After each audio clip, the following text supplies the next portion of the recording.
résistants. Je suis ici parce que mon cœur saigne. Mon cœur a saigné parce qu'au plus profond de mon sommeil, il y a le cri de la femme africaine qui m'a rattrapé. Cette femme africaine qui est à Korogu qui ne cesse de pleurer. Cette femme africaine qui est à Abidjan qui ne cesse de pleurer. Cette femme africaine qui est à Yamoussoukro qui ne cesse de pleurer. Et ces cris a traversé autant de kilomètres pour me rejoindre ici et me rattraper ici à Paris. Je dois vous dire que si on est là, parce que quelque part aussi il y a eu cette femme africaine qui s'est levée pour dire non. Devant une armada, devant un arsenal militaire aussi impressionnant que l'OTAN, la première dame Simone Gbagbo a dit non. Elle a donné l'exemple à toutes les femmes africaines qu'il ne faut jamais avoir peur. Et que devant même la barbarie, notre détermination doit aller au-delà de cette barbarie. Nous devons démontrer à l'adversaire que nous avions une détermination qui est au-delà de la barbarie. Il faudrait que les académiciens français cherchent encore un mot pour qualifier ce qui sera de notre détermination. Car dans tous les dictionnaires français, dans toutes les séries, dans toutes les éditions, il n'y en aura pas. Il faut obliger l'adversaire à comprendre que cette détermination n'aura pas de mots dans sa langue. C'est cette détermination-là qui doit nous incarner. Mais si cette femme africaine m'a réveillé, c'est pour encore revenir ici pour vous dire que c'est au nom de la révolution. Cette lutte que nous menons, c'est pour une révolution. Lorsque le président Laurent Gbagbo l'a commencé, il y avait une logique. Il y avait quelque chose qui existait déjà. Mais il a voulu commencer une révolution pour essayer de mettre fin à l'ancien ordre qui était établi. Et cette révolution, il n'y a aucune révolution ici sur Terre qui ne pourra échapper à cette logique. Toute révolution est rattachée à la terre. C'est alors que le président Mao avait fait cette révolution pour récupérer la terre. Le président Jomo Kenyatta avait fait cette révolution pour récupérer la terre. Cette révolution que le président Laurent Gbagbo a menée, c'était pour récupérer la terre. Parce que ces soi-disant contrats, ces soi-disant entreprises qui viennent chez nous sont en train de nous posséder de notre terre, d'une partie de nos terres. Ce n'est pas pour le Belles Avenues, ce n'est pas pour le beau immeuble qu'il y a à Abidjan que l'armée française est là-bas. C'est parce qu'il y a quelque chose sous la terre. C'est parce que la Côte d'Ivoire a quelque chose sous sa terre, comme c'est une réalité pour toute l'étendue de notre continent. Et dans le mot révolution, il y a la lettre R. Et la lettre R nous sort le mot rage. Nous les Africains, nous avons le droit d'avoir la rage. La rage vis-à-vis de ces gens-là, qui depuis des siècles, continuent à nous soumettre dans une situation indescriptible. Dans le mot révolution, il y a aussi la lettre E. Et dans la lettre E, je retire ceci. Je retire que dans la lettre E, il y a l'endurance. Nous devons démontrer l'endurance. L'endurance vis-à-vis de tous ces coups que nous sommes en train de subir. L'endurance vis-à-vis de l'adversaire qui, sans vergogne, n'arrête d'arracher la vie de nos mères, de nos enfants et de nos parents. Dans le mot révolution, il y a aussi la lettre V. Et dans la lettre V, il y a le mot vision. C'est la vision que portait le président Laurent Gbagbo. C'est cette vision-là d'une Afrique digne, d'une Afrique respectée, d'une Afrique sans décomplexée, d'une Afrique qui sera capable d'être maître de sa destinée. Dans le mot révolution, il y a aussi la lettre O. Et la lettre O sort le mot ordre. De quel ordre s'agit-il? De l'ordre colonial. Il y a un ordre colonial qu'il faut briser. Il y a un ordre qui nous a habitués que eux, ils doivent fixer le prix des matières premières et qu'une fois ces matières premières transformées en produits finis, doivent nous être revendues à des prix exorbitants. Cet ordre colonial, c'est cet ordre-là, face à cet ordre-là qu'il faut dire non. Dans le mot révolution, mes chers camarades, il y a aussi la lettre L. Et la lettre L sort le mot lutte. Willy Blanc, il faut lutter. Mes chers camarades, il faut lutter. Avec détermination, il faut continuer à lutter. Il faut lutter, il faut lutter, il faut lutter. Il faut lutter jusqu'au dernier souffle. Il faut lutter jusqu'à nos enfants, à nos arrières. Ce combat que nous menons remonte plus loin.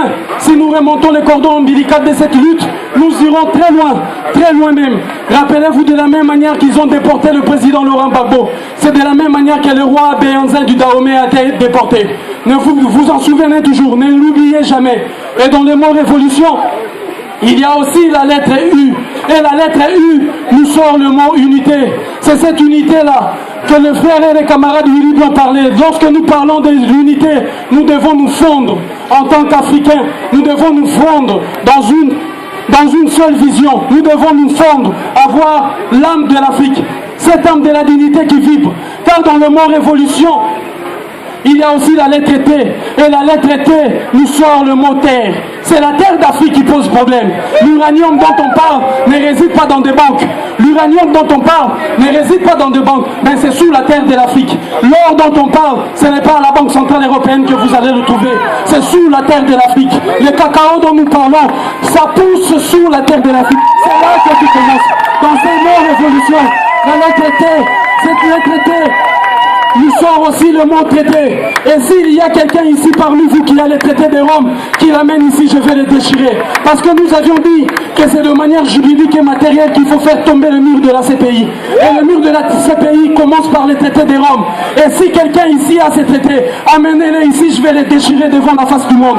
Nous allons les déchirer, ces traités de Rome. Car dans le mot révolution, il y a aussi la lettre I. Et la lettre I nous sort le mot injustice. C'est l'injustice.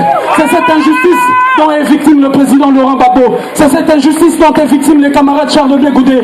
C'est de cette injustice dont est victime la belle et l'honorable dame Simone Gbagbo. C'est cette injustice dont nous, le peuple africain, nous souffrons depuis fort longtemps. C'est au nom de cette injustice-là. C'est cette injustice-là qui nous lève aujourd'hui pour continuer à dire non, non, non. Et dans le mot révolution, la lettre I sort aussi les mots impolitesse. Nicolas Sarkozy est impoli.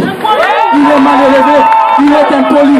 Jacques Chirac est impoli parce qu'il ne peut pas se permettre le droit de demander à un président élu d'un État souverain de quitter le pouvoir. C'est de l'impolitesse, c'est de la simple impolitesse. Car dans le mot révolution, il y a aussi la lettre O qui revient. Cette lettre O revient, c'est en ce sens de l'organisation. Nous devons nous organiser. Il y a certaines personnes qui disent que vous devez retourner en Afrique si vous voulez combattre, que vous devez retourner chez vous si vous voulez combattre. Mais dans un match de football, il est permis aux attaquants, même aux défenseurs, une fois d'aller dans l'autre camp. Nous sommes ici pour faire barrière, pour faire en sorte que le coup qu'ils sont en train de donner à notre population n'arrive pas. Nous sommes ici pour mesurer. Nous sommes ici pour mesurer le fondement de leur démocratie aussi. Nous sommes ici pour faire barrière, car nous sommes des attaquants. Mais dans la lettre, dans le mot révolution, nous donne aussi la lettre N. Mais dans la lettre N, il y a ce que j'appelle aujourd'hui la nation. Cette nation africaine. Ne dites pas qu'il y a des Ivoiriens, mais il y a des Africains qui sont en Côte d'Ivoire. Il y a des Africains qui sont au Mali. Il y a des Africains qui sont au Congo. Il y a des Africains qui sont en Guadeloupe. Il y a des Africains qui sont en Haïti. Il y a des Africains qui sont au Cuba. C'est la grande nation africaine. Cette nation a été brisée par la barbarie de la traite négrière, ou si j'ose dire des razzias négriers. Cette nation a été brisée par l'hypercolonialisme. Rappelez-vous des années 1700-1800. Cette nation a été brisée par le colonialisme pur et dur au vrai sens du terme.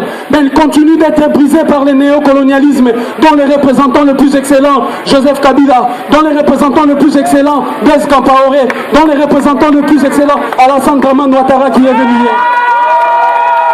Dans ces mots révolution, je disais qu'il y a la lettre N. Et la lettre N, c'est le nationalisme africain.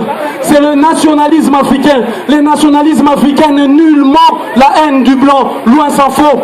Le nationalisme africain n'est nullement le fait de courber sa tête devant la colonisation, loin s'en faut. Mais le nationalisme africain, c'est cette capacité qu'aura l'Africain de redevenir maître de soi-même. C'est cette capacité qu'aura l'Africain d'être maître de sa destinée, de récupérer sa politique et son économie. Hier, rappelez-vous, le camarade Willy l'a dit, hier, Thomas Sankara, hier c'était Thomas Sankara. Ils ont l'habitude de dire que les Africains ne sont pas capables, que les Africains n'arrivent pas à gérer leur pays, que les Africains n'arrivent pas à s'en sortir. Mais qui nous a appris Thomas Sankara? Qui nous a appris Samora Machel? Qui nous a pris tous ces gens? Qui nous a déporté Laurent Gbagbo? C'est le nationalisme africain. Car au nom du nationalisme africain, Lumumba n'est pas congolais. Au nom du nationalisme africain, Laurent Gbagbo n'est plus ivoirien. Au nom du nationalisme africain, Thomas Sankara n'est pas burkinabé. Au nom du nationalisme africain, c'est cet amour, c'est cette unité, c'est cette capacité que nous aurons à dire non.